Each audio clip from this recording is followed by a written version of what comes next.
Hello friends, this is Satyajit from Brain Gym. Hope you all are doing good. समस्ते घरे रुहंतु सुरक्षित रुहंतु.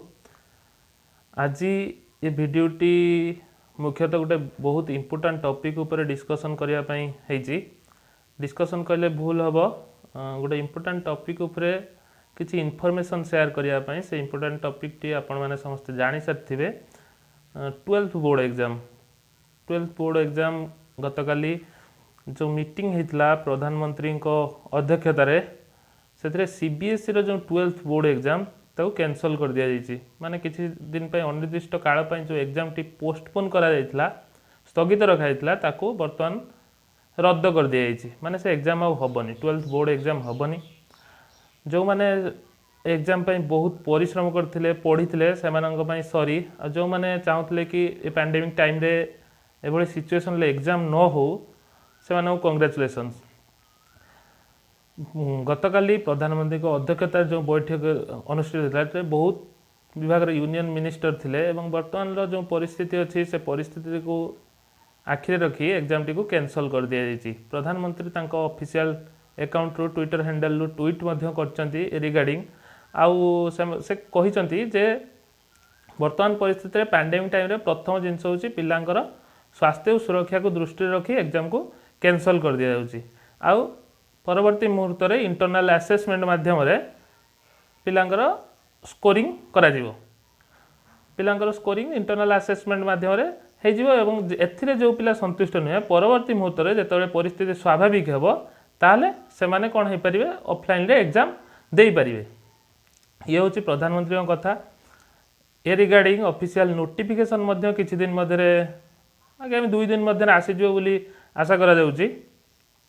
एबे कथा होची राज्य सरकार कोन करिवे माने ओडिसा रे एग्जाम हबो कि नाही. ओडिसा रे प्लस 2 पिला माने बहुत चिंतित अछंती. सीएचएससी अंडर रे जो पिला माने पढुचंती प्लस 2 सेकंड ईयर पिला माने से माने पूरा एंजाइटी डिप्रेशन रे रहउचंती जे एग्जाम हबो कि नाही. जदी कोनोसी प्रकार ऑफिशियल स्टेटमेंट आस जानता पिला माने सियोर हे जानते जे एग्जाम हबोनी आमे परवर्ती स्टेप कोन करिवा नले आस जानते एग्जाम हबो पिला माने एग्जाम पई पढ़ा पढ़ी करंते. जेहेतु एपर्यंत कौन फाइनल डिसीजन आसी पारनी पिला माने द्वंद्व रहउचंती. मते लागुची कि 90% आशा अछि जे राज्य सरकार मध्य केंद्र सरकार को बड़ी निष्पत्ति नहीं पारंती एवं प्लस 2 एग्जाम को कैंसल कर दे पारंती. किंतु एटी बड़ प्रश्न जदि प्लस 2 एग्जाम कैंसल होउची राज्य सरकार पारे कौन विकल्प माध्यम अछि जहाँ माध्यम रे से मूल्यांकन करि परिबे. ए निष्पत्ति निश्चित गुरुत्वपूर्ण रहिबो एवं राज्य सरकार ए विषय रे जेकोसी सुचिंतित पदक्षेप नेबे बोली आशा. सीबीएसई रे तो बोर्ड एग्जाम कैंसल हो गला 12th रो बोर्ड एग्जाम. तेणु पिला माने नेक्स्ट एंट्रांस पई पढ़ा पढ़ी आरंभ कर देबे. जेमिति कि हमरो जेई मेन हो कि नीट हो पिला पढ़ा पढ़ी आरंभ कर देबे एवं सेति पई प्रिपेयर हेबे. तांको पई गुटे प्रकार रो सुविधा हे गला जे डिसीजन आसी जाईची परवर्ती से माने क्लियर अच्छी जे एंट्रांस एग्जाम पई से माने पढ़ा पढ़ी करि परिए. किंतु वर्तमान ओडिसा पिला बा अलगा जेकोसी स्टेट पिला हो जो मानकर स्टेट बोर्ड किसी डिसाइड करनी से माने द्वंद्व रहउचंती एवं आशा करछि ए विषय सरकार बहुत शीघ्र डिसीजन नेबे एवं पिला मान जो प्रकार मानसिक दुश्चिंता दे गति करचंती सेथिरु निश्चित भाव रे मुक्ति पाइबे.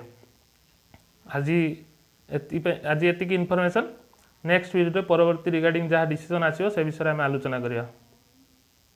जय जगन्नाथ.